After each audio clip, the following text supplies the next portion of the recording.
welcome back to the Meeple Marathon and my 12 Days of Christmas Challenge. This is the 10 Lords of Leaping Day, so 10 days to go till Christmas, and today I'm going to be giving you my top 10 anticipated games of 2022. Now this easily was the hardest list for me to cut down. I almost certainly could have created a list twice as long, 25. I could have done top 25 games I'm looking forward to. This was an incredibly hard list to narrow down. I'm just going to read through the games that somehow did not make the cut. And when I was making the list, some of these I thought, oh, there's no way, they're definitely going to be on there. But then as I started looking and adding more and more games, I was like, oh my God, how am I going to decide? I think part of the problem is this whole shipping, COVID, all this mess, the shipping situation, global shipping, and the pandemic, and everything else has slowed things down. Everything's gotten backed up that a lot of these games were anticipated in this year and probably should have been released this year, but they're all going to be coming out very early here in 2022. But nonetheless, they're not here now. So this is my most anticipated games of 2022. Real quick, these are the games that did not make the cut. Too Many Bones Unbreakable, Contra the Board Game, One Deck Galaxy, Tenaris Adventures, Marvel Dice Throne, Hour of Need, Street Masters, Tide of the Dragon, Flamecraft, Tiny Epic Dungeons, Everdell, The Complete Collection, Nemesis Lockdown, and Lords of Ragnarok. I mean, that right there could be somebody's top 10 list. It's a little ridiculous that those didn't make the cut. So be ready for this list. And one little caveat, one that when I originally started making this list was on the list. I'm not going to let you know whether it was top 10 or not, but that was The Great Wall by Awaken Realms, the worker placement semi-cooperative game where you're building up the Great Wall of China and taking on the hordes of Huns and all those people. I actually got word today that I should be receiving that sometime between now and the new year, hopefully. So that technically will not be a 2022 game. It's been out for a while in other countries, but the whole shipping situation and getting it to America has taken a lot longer than it should have. But so that one has got a little asterisk next to it. It would have been on my list here somewhere, but since it's actually going to be delivered to me in 2021, it's not on this list. So without further ado, let's start with number 10, and that is Seventh Citadel. This is the the follow-up game to Seventh Continent, which essentially is a card-based exploration/survival game, and where you're laying out these cards and they all kind of connect together. If you were to lay them all out in this huge, cover up your whole table, it would create this beautiful map. And Seventh Citadel, hopefully, is going to be taking that and just expounding on everything that they did right, but then adding a lot of other things. You can see that there's this map mechanic where you're actually adding in pieces of a map where you even zoomed out even further. You can see there's just a ton of cards in this game, but hopefully they're really improving on the kind of story narrative driven experience and not so much on the just get through whatever card you're on survival mechanic. Seventh Continent was a very tough game, and I think that it's been high up on a lot of people's list, but for some other people it was just too tough to handle. And part of that is that the scenario that they told you to play first is easily one of the toughest scenarios in the game. But here you can see roughly, if you're not familiar with Seventh Continent, how the cards kind of are laid out. You lay them, these fog of war type cards down, you explore them, you flip them over, it's going to give you a little encounter to deal with, and then it's going to tell you what card to lay down in its place, and it creates this beautiful looking map that you're going to be exploring around on.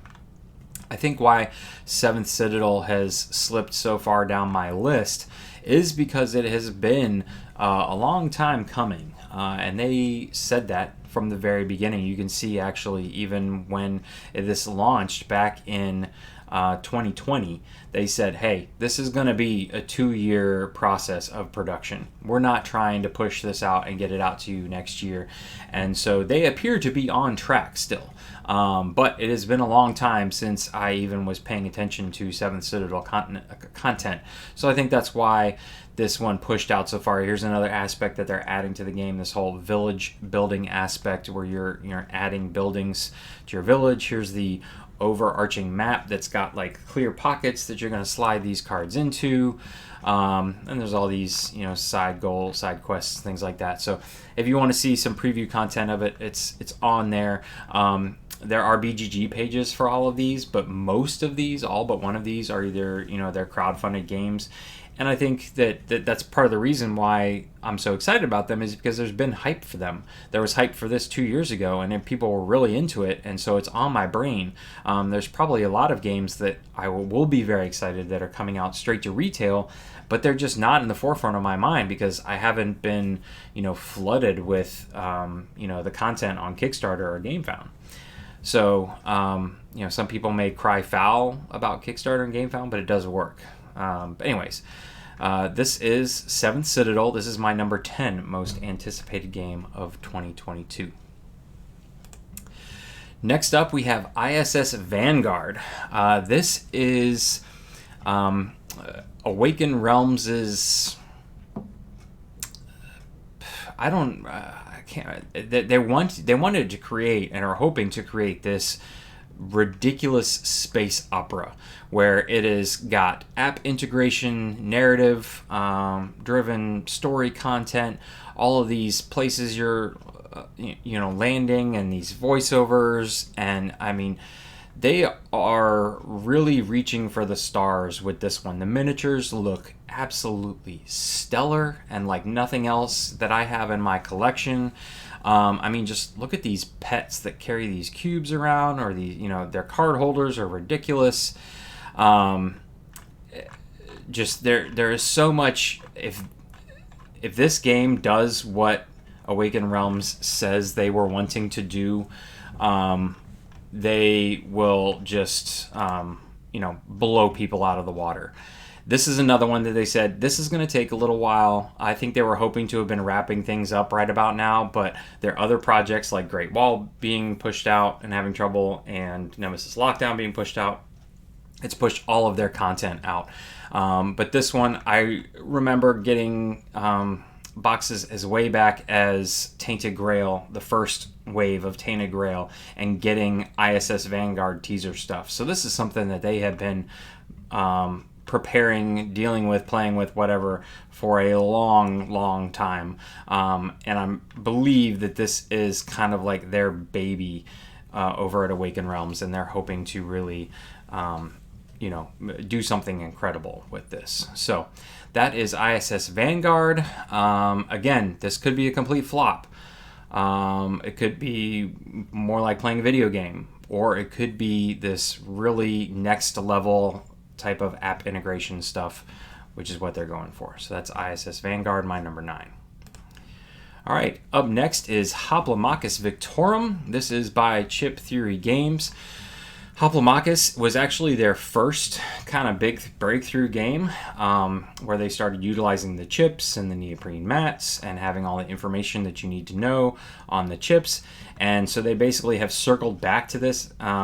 And not only did they're remastering Hoplomachus Origins and Hoplomachus, forget what the other ones are, but basically they're combining all of their previous Hoplomachus stuff into a remastered version. But then Victorum is its own thing. So it's think gladiators, think ancient Greece and Rome, think those hydras and I can't even think of what's all of them there, but it's all, again, chip theory quality. It's neoprene mats. It's poker style chips. It's dice. Some of the add-on dice that they have for this game are like metal alloy dice that weigh like, it's like each one is like its own pound. It's crazy. They're like $60 for a pair of dice, and I was like, nah, I can't do that. But anyways, so essentially it's kind of like arena style combat, very similar to how Too Many Bones works. And I think that this game is why Too Many Bones Unbreakable did not make it onto my list, because I was sitting there thinking, I was like, I feel like one has to get pushed off the list, and I'm going to keep one. And since I don't really have experience with Hoplomachus before, my first iterations with chip theory games was Too Many Bones. So this will be my first iteration into Hoplomachus, and I'm very excited about the theme. Very excited about the reworking of everything that they did, and it looks like it's going to be an incredible game. And I've never been disappointed by chip theory games.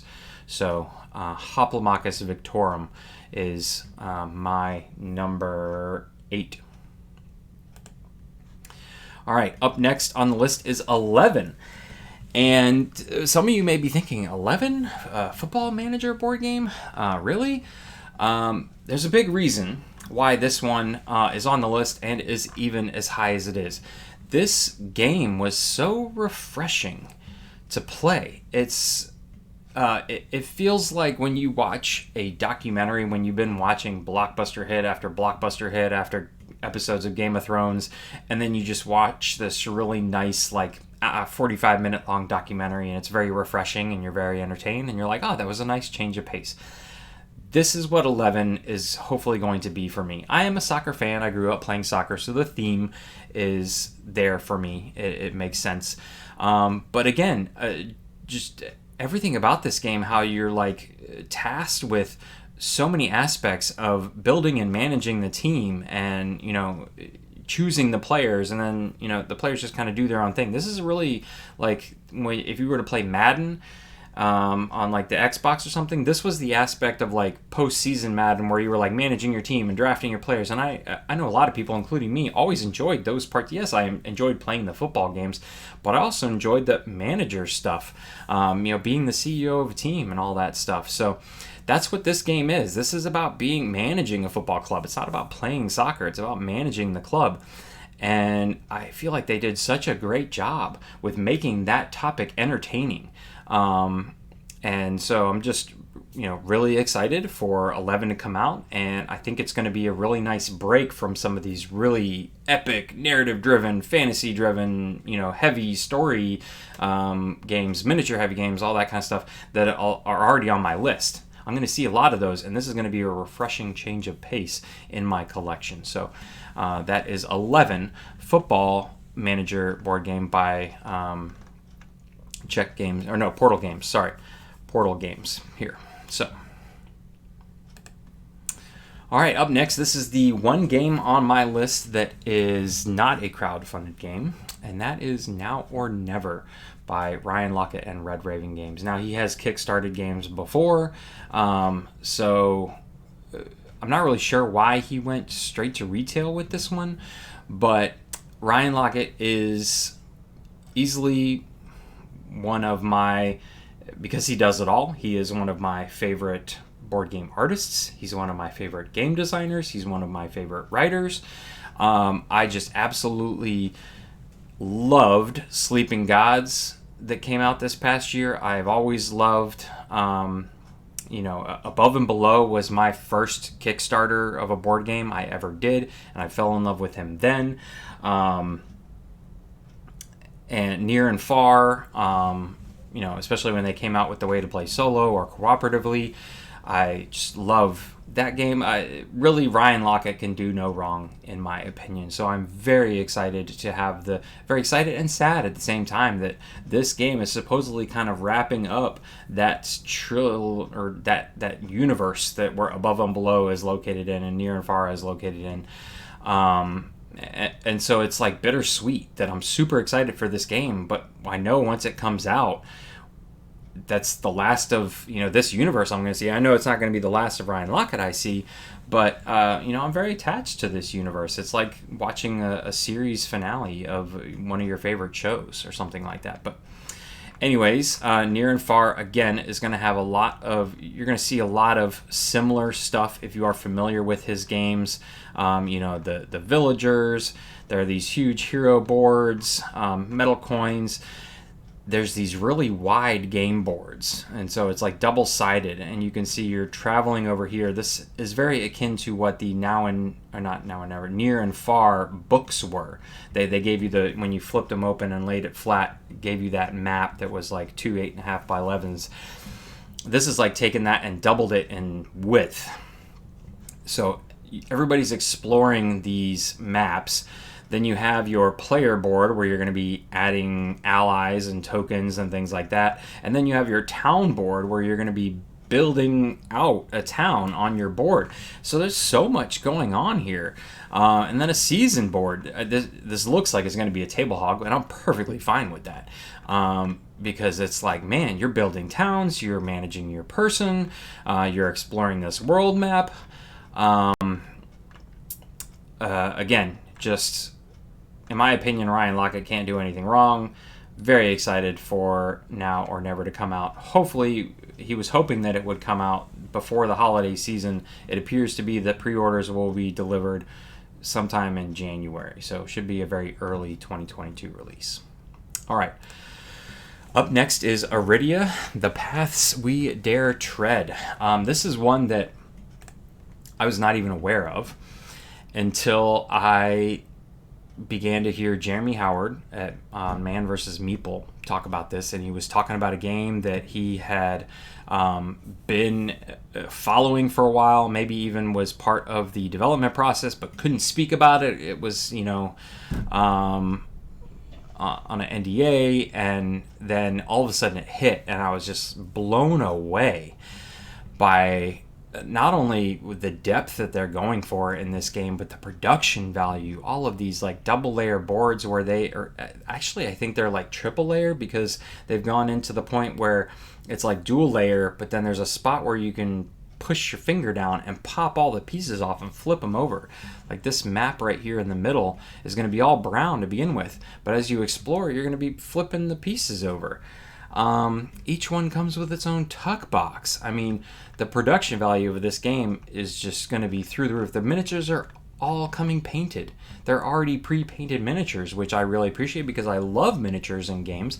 I also love painted miniatures in games, and I do love painting miniatures in games, but I'm always behind in my painting. And to have miniatures already painted, it's just going to be a super bonus.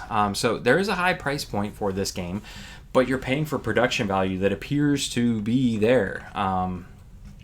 And so, again, this is going to be one of those huge, like, in-depth story-building, narrative-driven, character creation games that they are really just going, they created a soundtrack for this thing. This is from the same people who did Xia Legends of the Drift system. It's a game that plenty of people have raved about, and this one came with little painted ships. So this is right up their alley. But this definitely, they took Xia and were like, we're going to make something 10 times bigger. So that's Iridia, The Paths We Dare Tread. All right, up next is Frosthaven. I am a little surprised the way I went through and ranked these games that Frosthaven did fall to number 4 on my list, because I am super excited about this game. It is Gloomhaven 2.0. It appears like he took everything that was great with Gloomhaven and then took all of these additional ideas and just made it, building out a town and, improved scenarios that have more variety to them. And again, but the same old classic, hand management of stuff, varying terrain, like he's got ships here and what looks like snow and sky. And, like I mentioned in a previous video, the map tiles for Gloomhaven were kind of dull. But again, the same old monster standees and hero miniatures. I'm perfectly fine with that. But again, this is Gloomhaven 2.0. This is what everybody's been waiting for. This game was supposed to come out in 2021, and just, production has been slowed and slowed and slowed. So I'm not even quite sure when we should be expecting this. You can see it was expected in March 2021. But it's Gloomhaven, it's Frosthaven. It's the number 1 most backed game, fundraised game in Kickstarter history, in crowdfunding history. It broke so many records, and why not? There's so much reason to be excited about this game. So, with that being said, with the fact that Frosthaven is number 4, let's go ahead and see what my top 3 most anticipated games are.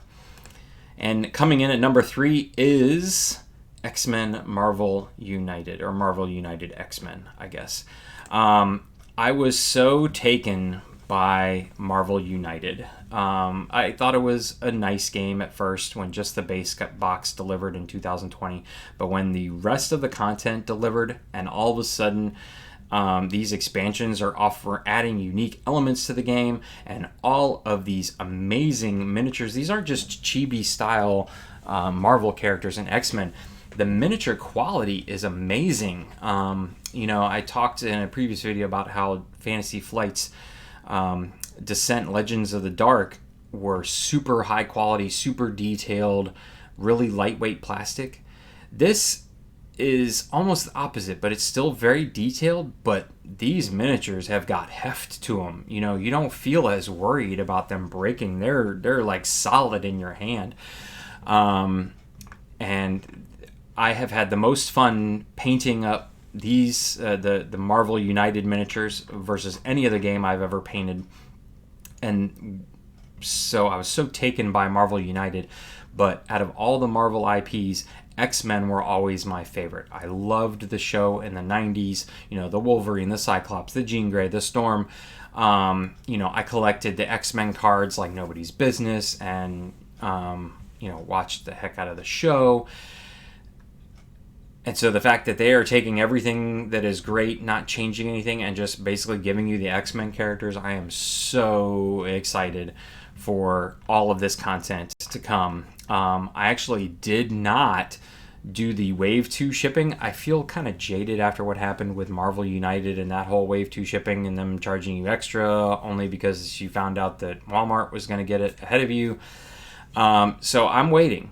And so I'm going to get everything all at once in 2022. And I am very much looking forward to it.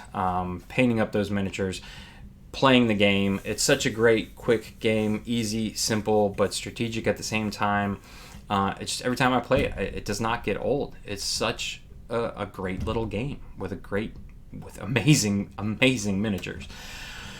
All right, number 2 happens to be Massive Darkness 2.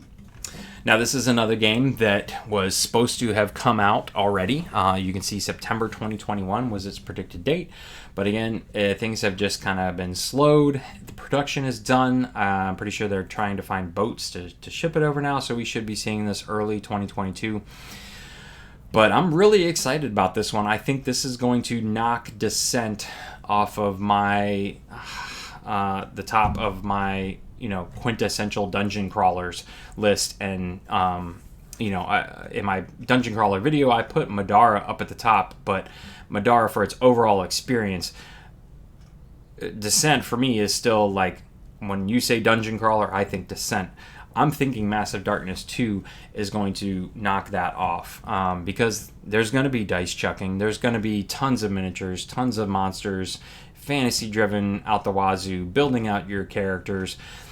But what I'm so excited about for Massive Darkness 2 is the unique play style of each class. And I think that, Descent 2nd edition for me became very mundane after a while. It was always just open up the room, place the monster miniatures down, run up to them, bash them. They may hit you back once or twice.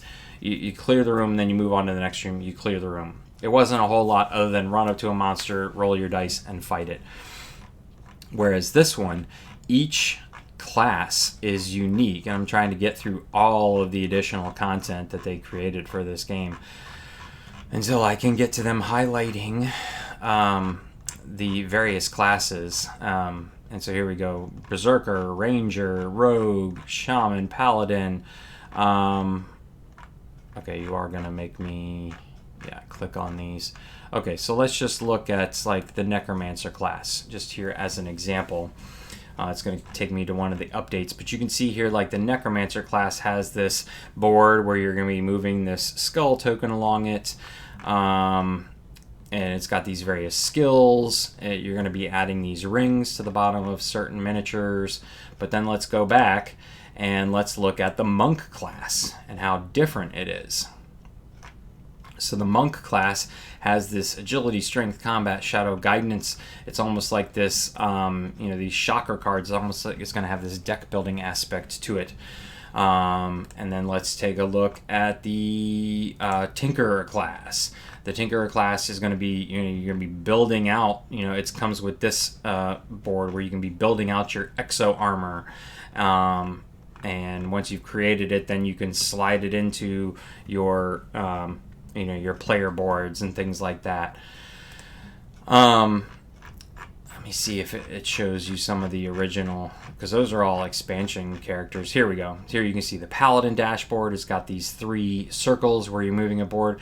The Berserker dashboard has got cards that are going to go underneath it, and which stance are you taking. The Mage class board has this spell spinner thing. Elements dashboard. Just so each one is going to play a little differently. What I'm hoping is that recently I covered Merchant's Cove on the channel, and each one of those classes was very unique and played very differently. But at the end of the day, it felt very gimmicky, and it really just felt like I had to sit down and learn a new character every time I wanted to play with a different one. I'm hoping that's not the case here. I'm hoping it's not this huge learning curve to go from one character to the next, and it's just gimmicky as to who you are, taking into battle. But I'm very excited about the asymmetrical classes and all the content that's going to be coming out for this game, and I feel like this may dethrone Descent, in my opinion, as the quintessential classic dungeon crawler. So that's Massive Darkness 2 Hellscape. And my number 1 most anticipated game, and this one is tricky because right now it says October 2022, and things generally have been pushed, so this one might get pushed to 2023, but out of every game on this list, this is the one that I cannot wait to get to the table, and that is Masters of the Universe, the board game Clash of Eternia. Now, I'm going to throw a little caveat out there. This is CMON's, which actually this is the 3rd game in a row from CMON. Even though they have jaded me in the past on some stuff, they continue to produce amazing content that I just can't turn away from and can't say no to. But, what was the company's name? Another company in the UK, just before this Kickstarter, came out with Fields of Eternia, another He-Man game that's slightly different.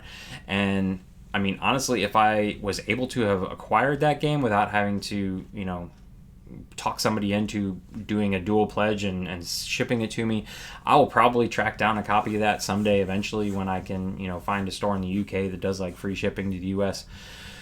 But Masters of the Universe was my favorite toy as a child. He-Man, Skeletor, Castle Grayskull, Man-at-Arms. This toy, there is so much nostalgia in this box. Nostalgia is a hell of a drug. And as soon as they announced this game, I got super excited about it. And day one, I was like, all in. I don't care, whatever you were offering, give it to me, give it to me, give it to me. I'm going to tell you guys a little story here. When I was a elementary schooler, 5th, 6th grader maybe, I decided I was going to be mature and gave permission to my parents to sell my Masters of the Universe collection, which included a Castle Grayskull. And I remember she threw it all into a paper grocery bag and put it out at a yard sale and ended up selling it for $20. Now this was like, 1990, early 90s when, so $20 was a decent amount of money. And I remember my mom giving me that money that I could go spend at Toys R Us or something like that. But I also remember as soon as that guy walked away with a bag of He-Man stuff, I instantly regretted it. Instantly regretted giving up all those toys. I was like, I was not ready to handle that. And so here we even have this giant miniature Castle Grayskull. All these other packs, including the She-Ra pack. He-Man and She-Ra movie, She-Ra Princess of Power, where Prince Adam learns that he has a long-lost sister, and it's She-Ra and Hordak and all that stuff. One of my favorite movies from a childhood. I watched that movie so many times. It was ridiculous. So for me, this is number one because of the nostalgia. It's a CMON game, so I'm hoping the miniatures are going to be amazing, and I'm just so ready for this content to hit my table and for me to dive back head first. I mean, like the Marvel United X-Men is touching on nostalgia for me, but not even close to what this game is doing for me.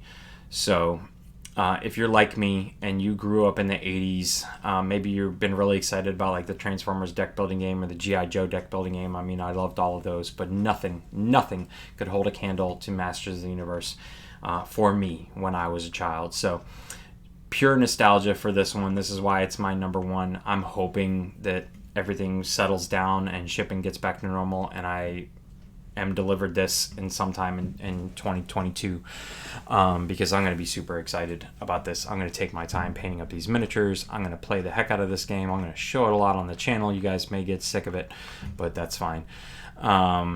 So Masters of the Universe, the board game, Clash of Eternia from CMON is my number one most anticipated game of 2022. So that's going to do it for my list. I would love to hear in the comment section below what your most anticipated games are of 2022. Did I miss anything? Are there any straight to retail games that I just completely breezed over? Are there any that were on my short list that I read through earlier that you feel like should have been bumped up? I'd love to hear about them in the comment section. So what are you most excited for in 2022? If you enjoyed this video, please consider giving it a thumbs up. And if you'd like to see more content, including the rest of my 12 Days of Christmas challenge, please consider subscribing to the channel. Once again, thanks for watching. Have a great day.